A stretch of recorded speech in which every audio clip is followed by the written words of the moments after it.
don't know about you guys, but I'm having a rough and tiring week. Wonder if it's the weather or whatever it is. Anyway, kind of wanted to comment on this phenomena debate I've kind of been seeing going on, and particularly because there was more details out about the shooter in Austin. Well, he wasn't the shooter. He basically the kid who pulled the AK on the driver and got shot. And a lot of people are trying to say like he was a libertarian type. I don't know what somebody who's a constitutionalist is doing marching with communists. I mean, I don't like police brutality and police abuse too. In fact, I've been a victim of it, but I don't share enough in common with people who mob cars and riot and want to bring about wealth redistribution and defund the police and all that other crazy stuff. So I'm not so sure that uh, he I'm not so sure he was from the right. He was a lot of them are there. He's being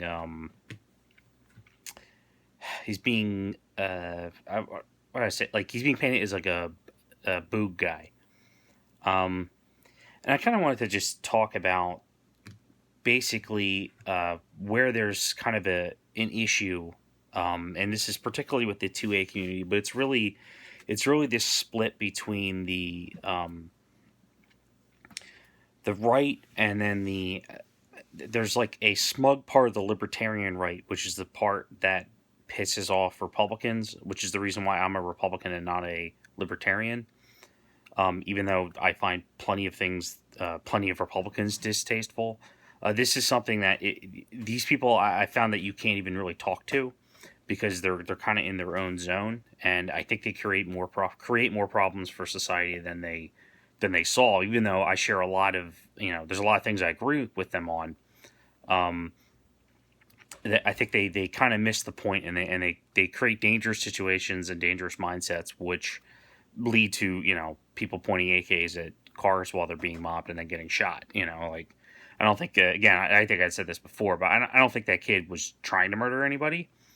I just think he was completely delusional as to the nature of like yeah, if you point a gun at somebody, you're forfeit your life, and the people who you're opposing, um, they're not messing around either. They have self preservation instinct. So I kind of want to start talking about um, the thing that basically brought the left, the right, the right, the libertarian left, the commie left, and even the moderate left all together, and that was basically uh, the idea, basically the heavy-handed use of police in terms of basically enforcing laws.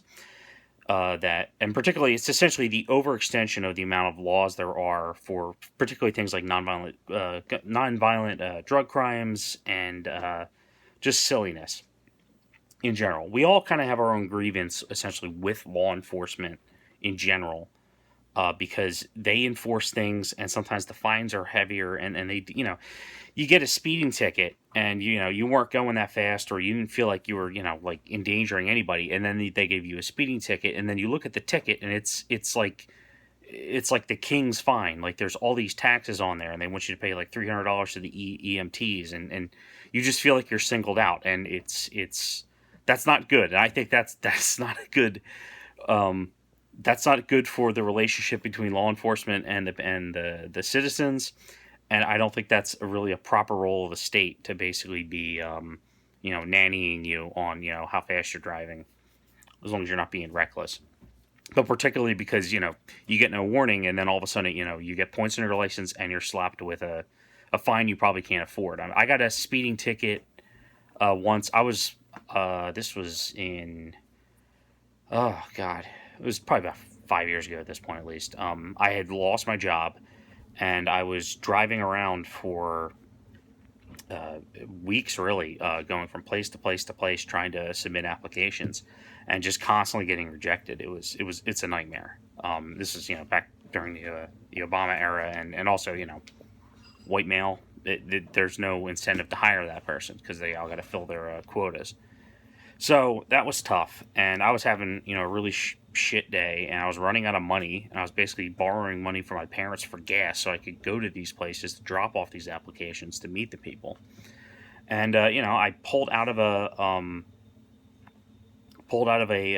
parking lot that was it was like a one of those like strip malls, onto a road that was a pretty big size road, and I got up to speed, and then I stopped because it came to the big main intersection. So I'm sitting there at the stop, turn my turn signal on, and then I turn. This is after the light turns green. Boom! Immediately I see police lights, and I think, oh man, something like it surprised me, but I didn't think it was for me. So I just pull over to the right, and sure enough, the cop pulls behind me. I'm like, okay, is my inspection off? What's happening? And he says, oh yeah, you were speeding back there. And I'm like, how? I had a I had a '98 Honda Civic that had no balls at all, and like it was. I don't see how I could have possibly accelerated to what they were saying it was in this short amount of time. Plus, there was no speed limit sign, so like it wasn't really clear. It wasn't like, oh, I got to keep my speed under a certain amount. It just was like this little thing. Whatever. He claimed that I was going, like 35 over, and he's like, oh, well, I'll knock it to 15. I'm like, oh, thanks.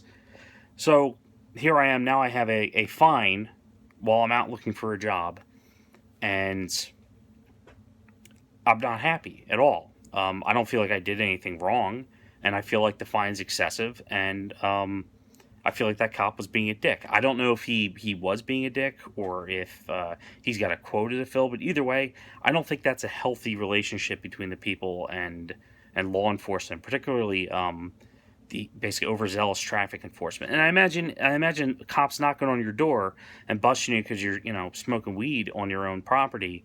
That's not good either. So we got a lot to learn, and the right actually had a huge red pilling on this, I want to say, during the pandemic lockdown stuff, because basically people were first of all, the cops were enforcing unconstitutional orders from these governors. They were they were trying to fine people for not wearing masks, not social distancing, all this other stuff. Just either letting criminals out of jail, but if you throw a house party, they're kicking your door in and they're taking you away.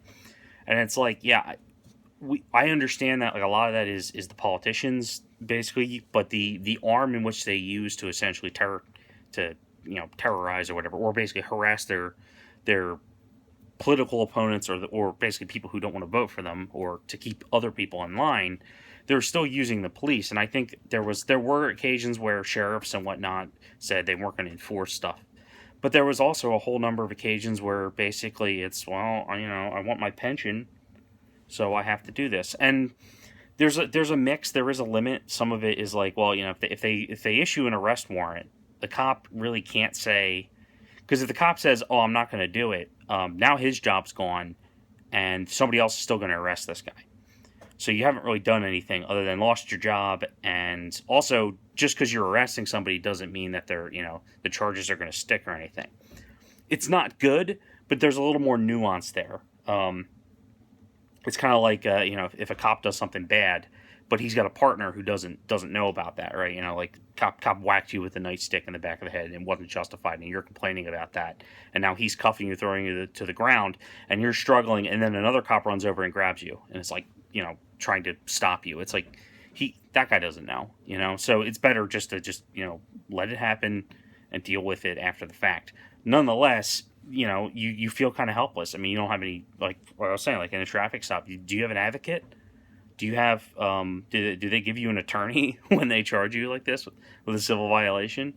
No, you just have to pay the king, basically, and that sucks. And most people think that sucks, and I gotta believe cops don't like doing that, or I should say, it would be nice if they stopped basically those kind of policies that allowed them to do that, because that's going to attract the kind of people who like doing that to people, which is how you get cops who are dickheads. Anyway, long explanation basically saying that there is some common ground there. Nobody likes police brutality. Nobody likes over policing, and nobody liked that. George Floyd died in police custody. We didn't all know the reason why. We didn't know whether it was homicide or racial motivated or whatever, but it was basically, this was bad, we got to look at this. And again, we didn't have the body cam and footage at the time and all that other stuff. Well,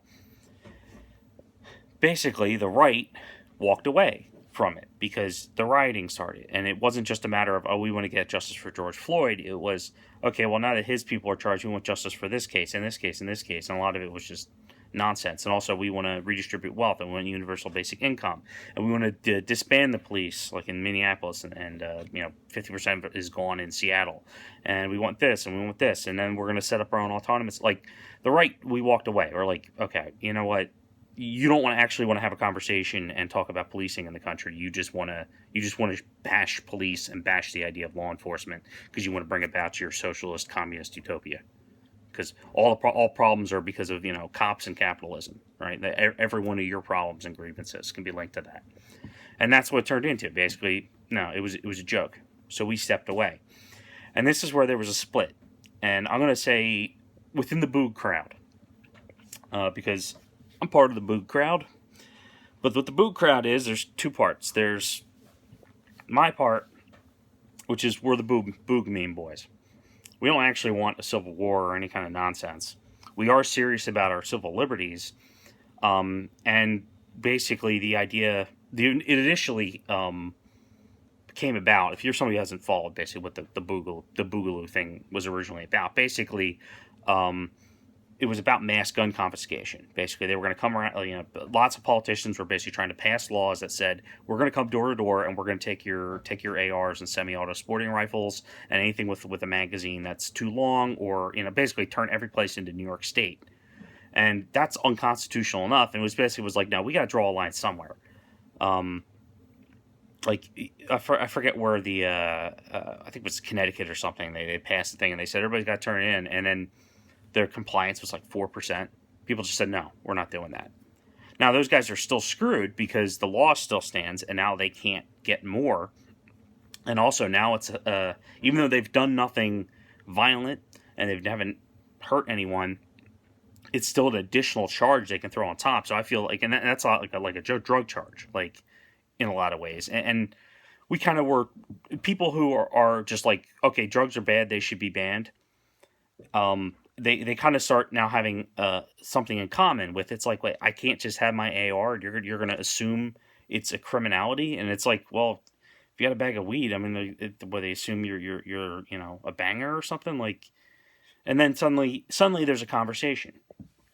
So with the Boog stuff, you get a lot of libertarian types and cap types as well. And here's where the split is. You get basically the Boogameme boys, and then you get the Boogatarians. And when we're all on the same page, you can't necessarily tell us all apart. We love the Hawaiian shirt thing; that's hilarious. We love the memes, the big igloo, the jokes about the alphabet boys.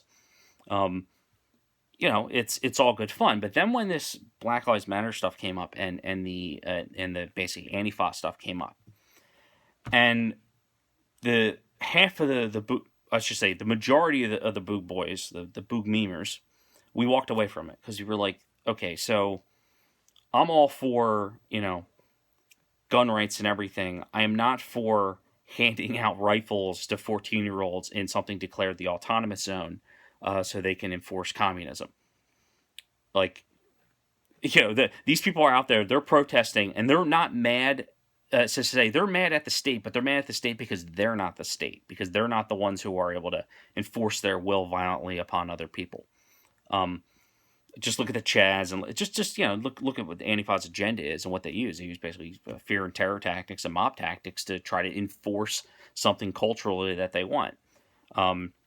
St. Louis has got BLM and Antifa people going to small businesses, basically shaking them down, saying you either got to pay a tithe or you have to buy a certain amount of stuff from the people they determine as like people of color or black owned or whatever. It's ridiculous. It's like what the Nazis were doing. I mean, these people are horrid. But the Boog guys, the Boogatarians, I'll say, they were like, well, we want less police, and we don't like the base. We think things are over policed. Okay, that's fine. So we're going to stand with them. And it's like, yeah, that's a bad idea. That's a bad idea.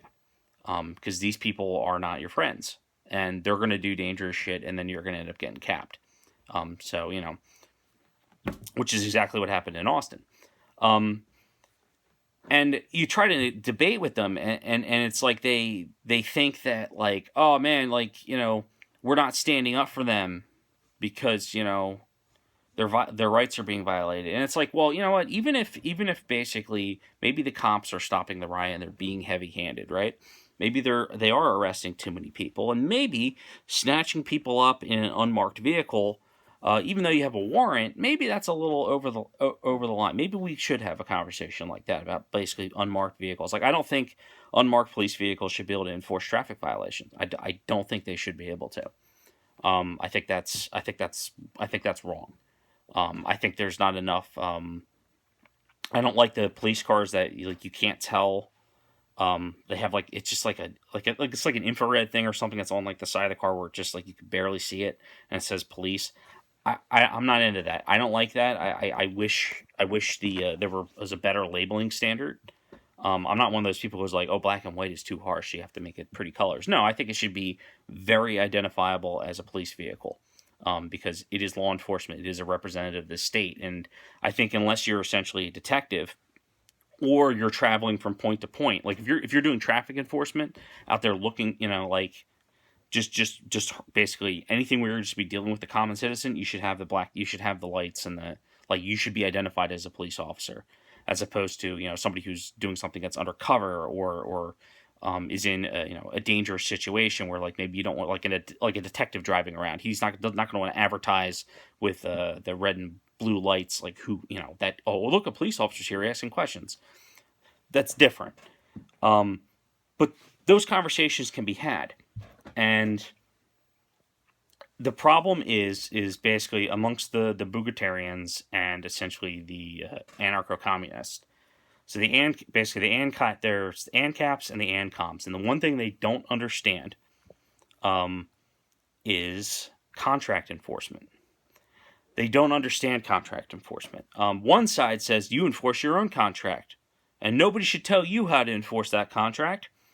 And the other side says the state is the contract, and yours is ours because it's better for the people, for lack of a better term. They don't. One side doesn't believe in private property, and the other side believes that there is only private property, and there's no responsibility of the state to go do anything. And why these two sides hang out with each other is just because I don't know, because there's probably not enough of one group, so then they feel left out, so then they kind of group together, and then you get situations like Austin. But there has to be a balance. It's basically don't tread on me flag on one side, and then the police thin blue line flag on the other side. And what they are is they're actually indispensable of each other, because you have to have brave, strong, well-trained, well-armed police officers to go into dangerous situations, into the most dangerous situations, so that we can have a civilized society. But you also have to have a complete consciousness of liberty, in order to basically have those interactions with the people as minimal and as least intrusive as possible, unless there's obviously like lives at stake. Like basically, when you're actually enforcing the law, it's the hammer's got to come down, but the law shouldn't be so oppressive where the hammer's not coming down on everybody. It's a balance. It's a tug of war back and forth. And this is something the right fights, basically. I would say, basically, super high crime, all this other crazy stuff, crack cocaine rolling in, boom, they ramp up the war on drugs. They say, something's got to be done about this. And it's the drugs and it's the crime. And then all of a sudden, maybe that had a good effect for, a year. But then all of a sudden now, those policies are still in place, and you're just hammering everybody. And you get, the current prison situation and all the chaos. It's tough, and the right has gone through a transformation where basically, it was kind of like always back the police for any reason, and now it's more of just don't think take things at face value and just analyze for yourself what's going on. Don't assume every cop is benevolent, but likewise don't assume every cop is a white supremacist. The left is going the complete opposite direction, where it's basically like always assume that not only are not even if the police officers themselves don't think that they're racist, they're participating in a racist system that's like the whole system needs to go away. And I guess that's where you get the libertarian types, the Boogatarian types, I should say. They also believe that. They think the whole policing system just needs to be thrown in the trash because they don't like what they're doing in a small portion. And in their opinion, it's better without that completely than just have like a little bit of stuff that maybe is crossing the line. And on the right is we understand that, look, if you get rid of the police, you get rid of the ability to enforce contract. And if you can't enforce contract, you can't have capitalism, you can't have a functioning society. Because, when you make an agreement with somebody and they say they're going to do something and that you pay them or whatever, like when someone agrees to do what they say they're going to do and then they don't, or they seize your property, or they seize your life or your freedom in some way, there needs to be essentially a mechanism in society for that to be remedied. Because not every person is equal in terms of the means they have to go basically enforce their contract. If someone, comes up and they try to hurt me, I might be, well off enough. I'm well armed. I have body armor. Maybe I'm well trained or something, and I'm able to, and I've got a gun, and I defend myself, right? So I can defend my home. A 90-year-old woman, what if she's living in an identical home, in an identical situation? Does she have the same means to defend herself, but as I do? No. And there's nothing she can do about that because no matter how much, basically, assuming we're all in the same socioeconomic status, she's not going to be able to fight off multiple attackers or defend herself effectively with even the best firearm. It doesn't matter. Like that's somebody in a wheelchair. They got cerebral palsy.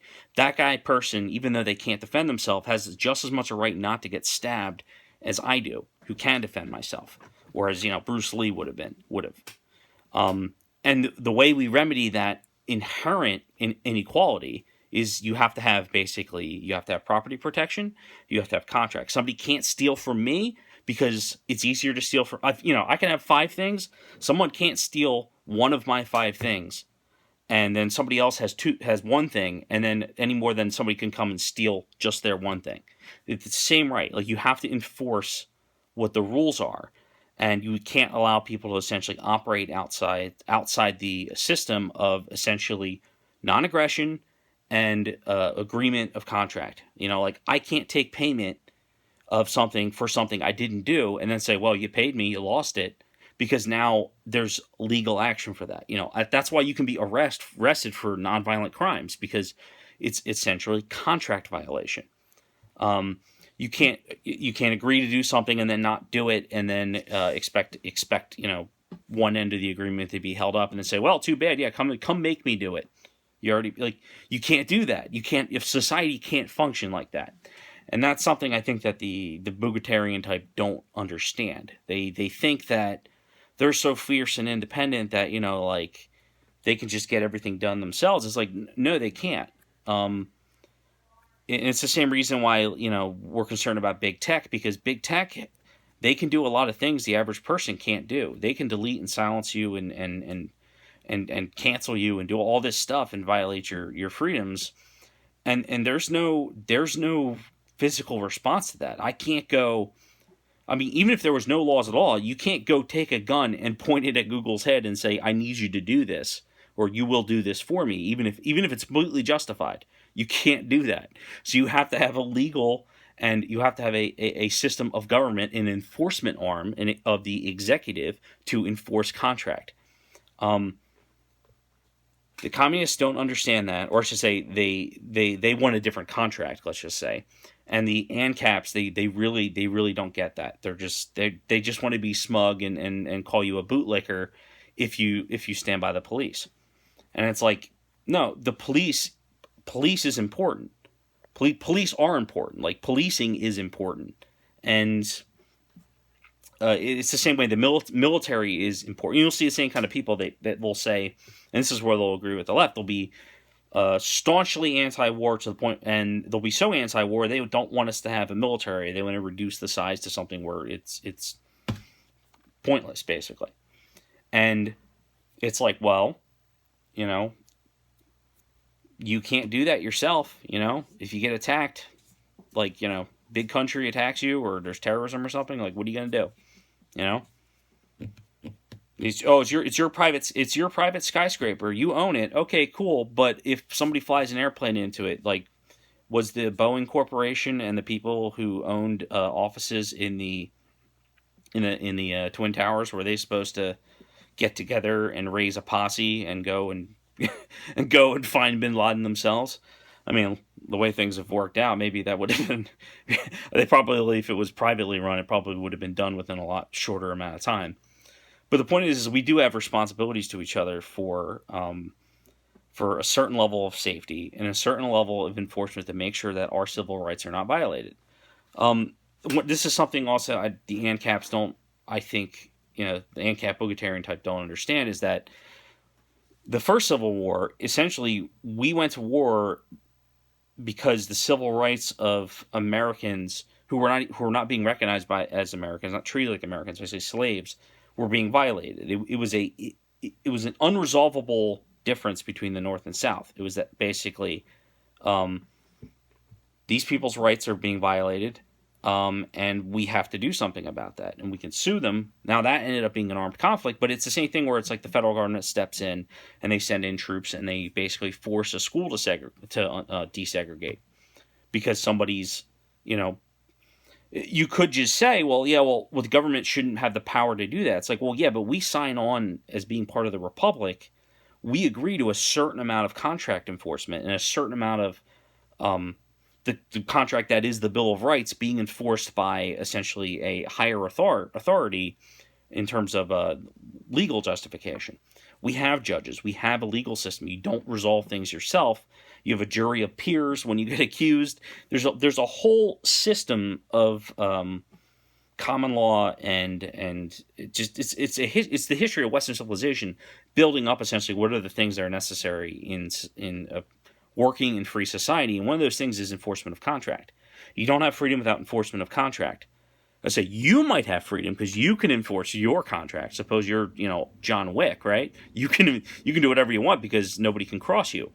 But, you know, the person who's born without a leg, that guy's never going to be able to do what you're able to do, and that's not that makes it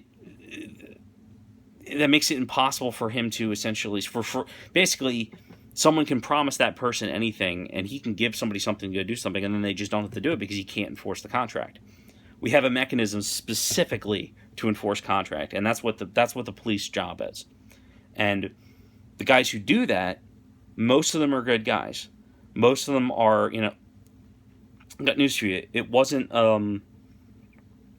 it wasn't these protesters who ran into I hate bringing up 9/11, but it's like they're not the ones who are running into the towers when they're collapsing. That's cops and firefighters. That's first responders. Like that's people we put a certain amount of trust in to essentially enforce contract, save our lives when there's an emergency. Our first responsibility is to ourselves, but there are going to be, you know, we can't save everybody, and we can't always save ourselves, and that's what these people are there for, and we respect that. The left, the commie left, they think it's, you know, part of. I mean, they hate Western civilization, so there's no anything I've said here isn't going to convince somebody that that the police are any better because they just think it's like all part of some like big conspiracy of the patriarchy and white supremacy and all this other crap. You've heard it 1,000 times. But I hope maybe this message gets out to some guys who are more libertarian and they don't understand basically why so many conservatives go immediately and they start waving the black and white flag with the blue stripes. And it's because we recognize that there's a balance there.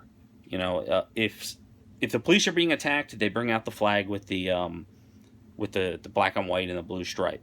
And if the basically freedom is being attacked, they bring out the yellow flag with the snake on it, the "Don't Tread on Me" flag. But both of those things are they're two sides of the same coin. You can't have one without the other. We understand that, and we know that sometimes some issues swing one way and some issues swing the other way, and it's not a inconsistent position just because sometimes we back the police and we respect the police and we understand the necessity of the police, but we also want lots and lots of freedom. Like, I'd like to see the ATF completely go away, or at the very least change their role in what they do. I want the NFA to go away. I think there's way too many laws on the books in terms of bureaucratic enforcement. I think the FBI's gotten out of control. Probably the state police should be taking a lot of the roles that the FBI does. There's a million different things that are definitely more libertarian and more freedom oriented. But that doesn't mean that I don't appreciate the HRT guy who goes in and rescues hostages. He's a member of the FBI, but he's putting his ass on the line for he's doing something I can't do, and he's putting his ass on the line for us or for whoever he's rescuing at that time, if you want to look at it that selfishly.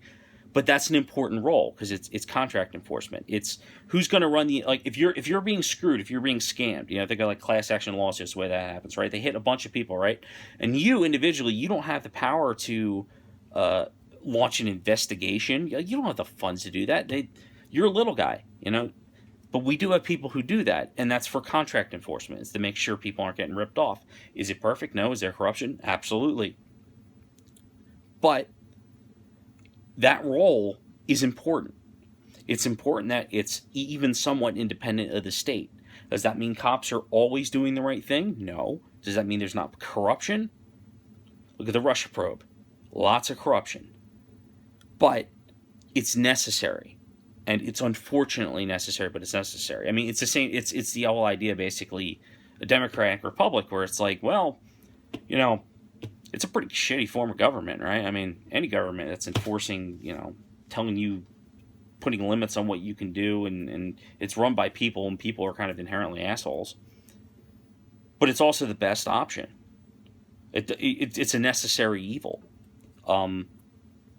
Boogatarian guys, they don't see it as a necessary evil. They just see it as an evil. And that's what they share in common with the communists and the anarchists, who are just they're communists. They just want to, anarchy is the tactic, and communism is the end goal.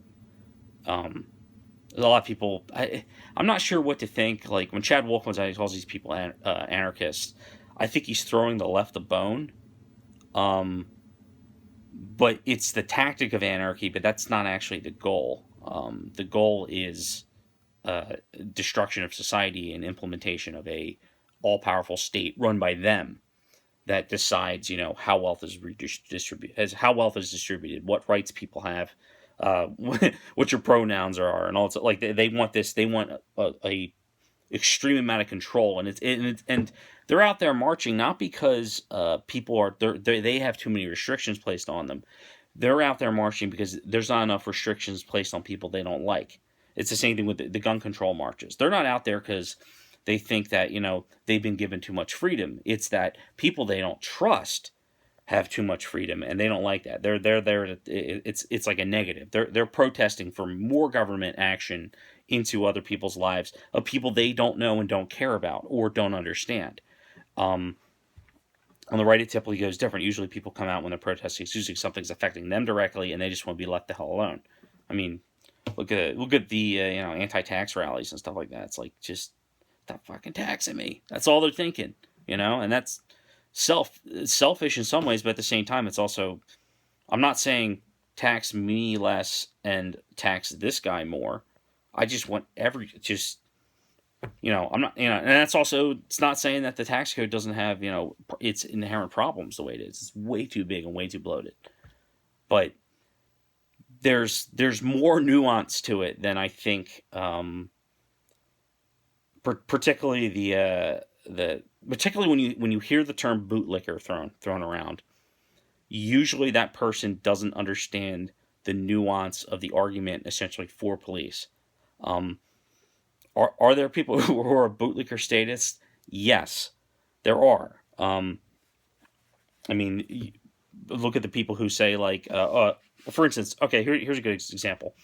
L.A. You throw a house party, they're going to shut your water and gas off and then raid it with the police. Now, anybody who's applauding that, that's bootlicking, you know, because what's the thing? Well, it's not my neck the boot's on. That's the logic behind it. But they're applauding it because they're getting those other people, and it's like that's what bootlicking is. Not saying, yeah, these people who like want to bring about communism and hate the cops and are firebombing them, we want to stand in support of the police doing their job, and then people say, oh, you're bootlicking them. You're bootlicking. It's like, no, I'm not bootlicking. I'm just being a realist, or I should say, I'm being realistic here. You know, I understand that cops are human beings, and you know, whatever. Talk too long about that, but it's such a weird. It's really weird to see, especially if you go to like the like the tactical memes page. They kind of look at like on Facebook and like that kind of community where it's like anytime basically we all laugh at the FUDs because we can't stand the FUDs. I hunted my entire life. You don't need an AR-15 because to hunt a deer, like those kind of people. Like it's just virtue signaling, and you call them FUDs because it's like they don't know, understand, or care because it doesn't affect them. Same kind of disdain we have for its bootlicking effectively. But that doesn't mean that every time the cops are doing something that, or people are protesting against police in quotes, it's always justified, or that their motivations and the outcomes they want are actually good. If you, I don't know what these people think. Do they think like electing BLM politicians or Antifa politicians that they're gonna like that these boot guys are gonna not be like the first people they target? They're gonna. I mean, they're already trying to say like, they call generically everybody who's associated with that meme Boog Boys, and they say it's a white supremacist extremist organization. I've heard them say that, and it's like, what the hell are you talking about? It's not even an organization. It's just a collective conversation that we've been having for a couple of years. But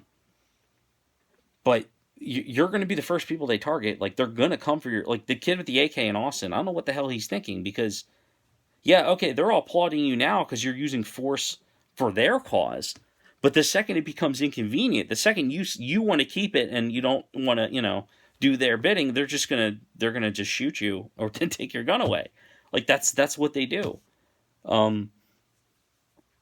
It's funny, like, I don't understand, people, they want to, BLM. If you talk to a moderate BLM supporter, somebody who's not in with the communism or just ignorant of it, they're all, we're gonna vote for Biden because it's gonna be racial healing. They say that kind of crap, and you're just like, why would somebody who is even slightly libertarian or slightly capitalist march with a group that wants to put somebody like that in charge who wants to run your life and take your guns away and do all this other stuff? It's bizarre. So we make fun of those people. There's a split of that. I'm a little tired of seeing the disingenuous arguments. Basically, everybody who's not in line with anything anti-police is a bootlicking FUD. And it's like, yeah, that's not healthy. That's how you push people out of the 2A community who have just entered. So they're not those people. The guys who are doing that, the guys who are marching, the guy going in Austin pointing an AK at a car with a person in it while a mob surrounds them. That person's not helping.